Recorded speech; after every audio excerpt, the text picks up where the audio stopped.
বেলাবেলির ঝামেলা ছাড়া ২ রকম ভিন্ন স্বাদের ডিম পরোটা বানিয়ে দেখাবো। খেতে এত মজার হয় যে একবার খেলে বারবার খেতে ইচ্ছে করবে। আসসালামু আলাইকুম বন্ধুরা, কিচেন বাঙালিয়ানা চ্যানেলে আপনাদের সবাইকে স্বাগত জানাই। তো বন্ধুরা, পরোটাগুলো তৈরি করে নেওয়ার জন্য সবার প্রথমে আমি এখানে ১ কাপ পরিমাণ ময়দা নিয়ে নিচ্ছি। তারপর এখানে সামান্য পরিমাণ লবণ দিয়ে দেব। আর তার সাথেই সামান্য চিনি দিয়ে দিচ্ছি। চিনি দিলে পরোটাগুলো খেতে দারুণ লাগবে, কিন্তু খুব একটা মিষ্টি হবে না। এবার লবণ আর চিনিটাকে ময়দার সঙ্গে ভালোভাবে মিশিয়ে নিয়েছি। এবার এখানে উষ্ণ গরম পানি দিয়ে ময়দাটা মেখে নেব। এইরকম অল্প একটু উষ্ণ গরম পানি দিয়ে ময়দাটা মেখে নিলে কিন্তু পরোটাগুলো অনেকটাই সফট এবং নরম তুলতুলে হবে। আর পরোটাগুলো অনেকটা নরম তুলতুলে তৈরি করার জন্য এখানে এই ময়দার ডোটা একটু নরম করে মাখতে হবে।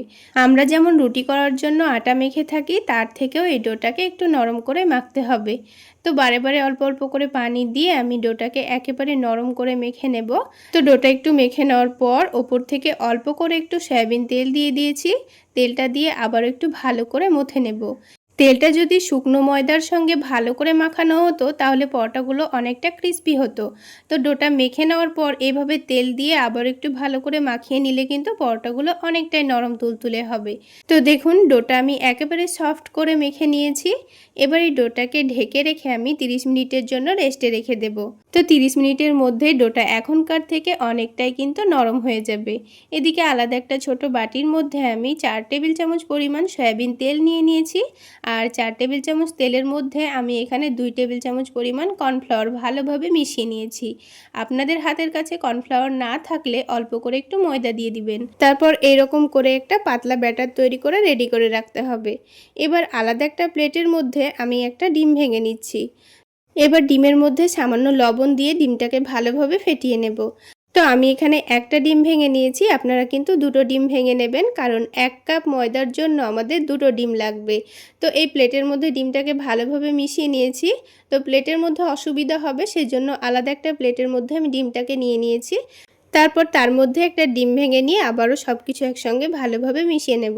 এখানে আমি ডিমের মধ্যে শুধুমাত্র লবণ ব্যবহার করেছি, তবে আপনারা চাইলে এখানে মরিচের গুঁড়ো, চাট মশলা, পেঁয়াজ কুচি, কাঁচামরিচ কুচি সব কিছু অ্যাড করতে পারেন। তো শুধুমাত্র ডিমটাকে আমি ফেটিয়ে নিয়ে এখন এক সাইডে রেখে দিচ্ছি। এবার এই ডোটাকে আবার একটু ভালো করে মথে নেব। 30 মিনিট পর ডোটা কিন্তু আগের থেকে অনেকটাই নরম হয়ে গেছে, সেটা আপনারা দেখে নিশ্চয়ই বুঝতে পারছেন। তো ডোটাকে আবার একটু ভালো করে মথে নিয়েছি। তারপর ছোট ছোট করে কয়েকটা লেচি কেটে নিচ্ছি। পরোটাগুলো আপনারা যত বড় করে বানাতে চাচ্ছেন সেই অনুযায়ী লেচিগুলো কেটে নেবেন। তারপর একটা একটা করে লেচি নিয়ে এইভাবে লই তৈরি করে সবগুলো লই রেডি করে নেব। তো যেহেতু আমি ডোটাকে অনেকটাই নরম করে মেখে রেখেছি, তাই এখানে কিন্তু আর বেলাবেলি ঝামেলা রাখছি না। ডোটা খুব সহজে হাত দিয়ে এইভাবে চাপ দিলেই খুব সুন্দরভাবে বড় হয়ে যাবে। তো আপনারা চাইলে বেলেও নিতে পারেন। তো রুটিটা দেখুন অনেকটা বড় এবং পাতলা করে আমি তৈরি করে নিয়েছি। এবার এই রুটির মধ্যেখানে যেই আমি ব্যাটারটা রেডি করে রেখেছিলাম সেটাই 1 চামচ দিয়ে দিচ্ছি। তারপর রুটির চারিদিকে ভালোভাবে মাখিয়ে নেব। এবার অল্প করে একটু শুকনো ময়দা ছড়িয়ে দিচ্ছি, তাহলে পরোটার মধ্যে খুব সুন্দর একটা লেয়ার আসবে। এবার রুটিটাকে এক সাইড ভাঁজ করে নিয়ে আবারও অল্প করে মিশ্রণটা দিয়ে শুকনো ময়দা ছড়িয়ে দিয়েছি। তারপর রুটিটার অপর দিকটা টেনে এনে তার উপরে আবারও ভাঁজ দিয়ে নিয়েছি। ঠিক একইভাবে আবারও মিশ্রণটা দিয়ে অল্প করে একটু ময়দা ছড়িয়ে দেব। তারপর নিচের দিকটা টেনে এনে আবারও ভাঁজ দিয়ে নেব। তো তারপর আবারও অল্প একটু মিশ্রণ দিয়ে অল্প করে একটু ময়দা ছড়িয়ে দেব। তো যেভাবে আমরা চৌকো শেপের পরোটাগুলো তৈরি করার জন্য আমরা রুটি বেলে থাকি, ঠিক সেইভাবে পরোটাটা তৈরি করে নিতে হবে। তো এইভাবে একটু মিশ্রণটা দিয়ে ময়দা ছড়িয়ে দিলে কিন্তু পরোটার মধ্যে অসংখ্য লেয়ার পড়বে। তো একটা কিন্তু আমাদের পরোটার জন্য লেচি তৈরি হয়ে গেল। তো সবগুলো পরোটার লেচিগুলোকে এখন এইভাবে রেডি করে নিতে হবে। তো সবগুলো লেচি একইভাবে রেডি করে নিয়েছি। আর প্রথমে যেটা রেডি করে রেখেছিলাম সেটাই প্রথমে আমাদের পরোটাটা তৈরি করে নিতে হবে। আর দেখুন এখন কিন্তু এই লেচিটা আরও অনেকটাই নরম হয়ে গেছে। তো হাত দিয়ে পরোটাটা তৈরি করতে কিন্তু আমাদের খুবই সুবিধা হচ্ছে। তো দেখুন হাত দিয়ে টেনে টেনে অনেকটা পাতলা করে চৌকো শেপের পরোটাটা তৈরি করে নিয়েছি। তো এবার আমাদের পরোটাটাকে ডিমের ব্যাটারে ভালোভাবে ডুবিয়ে নিতে হবে। তো দেখুন ডিমের ব্যাটারের মধ্যে এবার পরোটাটাকে ভালোভাবে ডুবিয়ে নিচ্ছি। তো এখানে একটু প্লেটটা ছড়ানো প্লেট নিতে হবে, যেন এইভাবে পরোটাটাকে ভালোভাবে ডোবানো হয়, কোনো রকম নিচে দিয়ে না পড়ে যায়। তো সেই সুবিধার জন্যই আমি এরকম একটা প্লেটের মধ্যে ডিমটাকে ঢেলে নিয়েছি। এবার পরোটাটা ভেজে নিয়ে আপনাদের দেখিয়ে দিচ্ছি। এবার প্যানের মধ্যে পরিমাণ মতো তেল দিয়ে দিচ্ছি। তেলটা একটু ভালোভাবে গরম করে নিয়ে পরোটাটাকে দিয়ে দিতে হবে। তো পরোটাটা এভাবে তুলে তেলের মধ্যে দেওয়ার কোনো অসুবিধা হবে না, খুব সহজেই পরোটাটা তেলের মধ্যে দেওয়া হয়ে যাবে। তাছাড়া ডিমের ব্যাটারে ডুবিয়ে পরোটাগুলো ভাজলে দেখবেন প্রত্যেকটা পরোটাই কিন্তু ফুলকো তৈরি হবে আর খেতেও দুর্দান্ত লাগবে। এইভাবে একবার ডিম পরোটা বানিয়ে খেয়ে দেখবেন, খেতে দারুণ লাগে। কোনো রকম সবজি করার ঝামেলা ছাড়া পরোটাগুলো আপনারা শুধুমাত্র টমেটো সস দিয়ে খেয়ে নিতে পারবেন। তো পরোটার একদিকটা যখন হালকা হয়ে এসেছে তখন পরোটাটাকে উল্টে দিয়েছি, অপর দিকটাও উল্টে পাল্টে খুব সুন্দর কালার আসা পর্যন্ত ভেজে নেব। আর কিছুক্ষণের মধ্যেই দেখুন পরোটাটা একেবারে ফুলকো তৈরি হয়েছে। তো সবগুলো পরোটাই এইরকমই ফুলকো তৈরি হবে। তো এবার আমি একটা পরোটা তুলে নিচ্ছি। তো ঠিক একইভাবে আরও একটি পরোটা আমি আপনাদের তৈরি করে দেখিয়ে দিচ্ছি। প্রথমে যেটুকু তেল দিয়েছিলাম সেই তেলেই কিন্তু সবগুলো পরোটা ভাজা হয়ে গেছে, আলাদা করে কিন্তু আর তেল দেওয়া লাগেনি। প্রথমের দেওয়া তেলেই কিন্তু সবগুলো পরোটা ভাজা হয়ে গেছে। তো পরোটাটাকে উল্টে পাল্টে একটু সময় নিয়ে ভেজে নিলে দেখবেন খুব সুন্দর ফুলকো তৈরি হচ্ছে। আর গ্যাসের ফ্লেমটা খুব বেশি হাইতে দিয়েও পরোটাগুলো ভাজা যাবে না, আবার অনেকটা লোতেও পরোটাগুলো ভাজা যাবে না। মিডিয়াম আঁচে পরোটাগুলোকে ভেজে নিতে হবে, তাহলে খুব সুন্দর ফুলকোও তৈরি হবে আর পরোটাগুলো খুব একটা পুড়েও যাবে না। তো দেখুন সবগুলো পরোটাই কিন্তু দেখতে অনেকটা লোভনীয় হয়েছে আর অনেকটা ফুলকোও হয়েছে।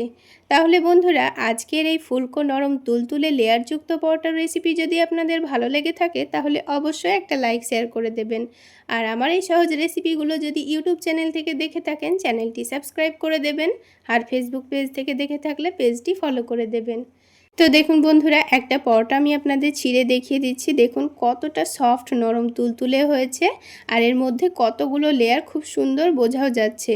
আর পাতলা পাতলা লেয়ার, খেতেও কিন্তু দুর্দান্ত হয়। বেলাবেলির ঝামেলা ছাড়া লেয়ারযুক্ত পরোটা তো বানানো হয়ে গেল, এবার আমি আপনাদের মাখা বেলার ঝামেলা ছাড়া ঝটপট তৈরি ডিম পরোটা বানিয়ে দেখাবো।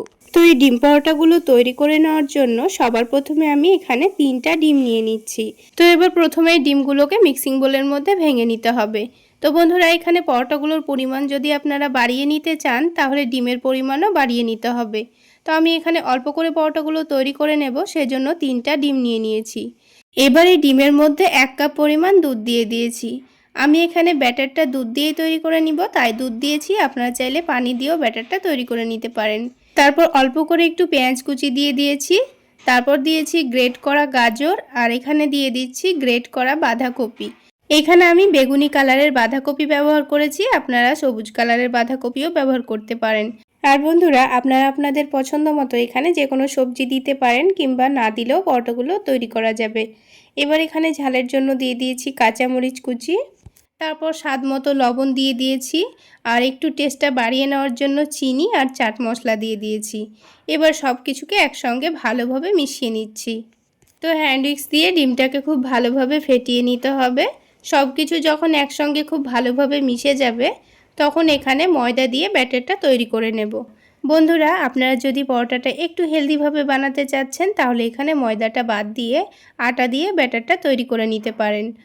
এবার আবারও সব কিছুকে একসঙ্গে ভালোভাবে মিশিয়ে নিতে হবে। লক্ষ্য রাখতে হবে ময়দার মধ্যে যেন একটুও দলাভাব না থাকে। খুব ভালোভাবে ময়দাটাকে দুধের সঙ্গে মিক্স করে নিতে হবে। তো একটু সময় নিয়ে কাজটা করে নিতে হবে যেন ময়দাটা খুব সুন্দরভাবে দুধের সঙ্গে মিশে যায়। তো কিছুক্ষণ সময় নিয়ে হ্যান্ড উইক্স দিয়ে খুব ভালোভাবে ফেটিয়ে নিয়েছি। আর কিছুক্ষণ পর দেখুন ময়দাটা কিন্তু খুব সুন্দরভাবে মিশে গেছে। আর এখানে সামান্য পরিমাণ পরে আবারও একটু দুধ দিয়ে দিয়েছি, দিয়ে একটু পাতলা করে ব্যাটারটা তৈরি করে নিয়েছি। আপনারা দেখে নিশ্চয় বুঝতে পারছেন। তো ঠিক এইরকমই কনসিস্টেন্সিতে ব্যাটারটা তৈরি করে নিতে হবে। খুব বেশি ঘনও থাকবে না, আবার অনেকটা পাতলাও থাকবে না। এবার আমি পরোটাগুলো তৈরি করে নেব। তো তার জন্য প্যানের মধ্যে সামান্য পরিমাণ সয়াবিন তেল চারিদিকে ছড়িয়ে দিলাম। এবার প্যানের হাতলটা ধরে তেলটাকে প্যানের চারিদিকে এভাবে ছড়িয়ে দিচ্ছি। এবার তেলটা যখন হালকা একটু গরম হয়ে যাবে তখন আমি 2 চামচ ব্যাটার প্যানের মধ্যে দিয়ে দেব। তো ব্যাটারটা যখন যখন প্যানের মধ্যে দেব তখন একটু ভালোভাবে নাড়াচাড়া করে দিতে হবে।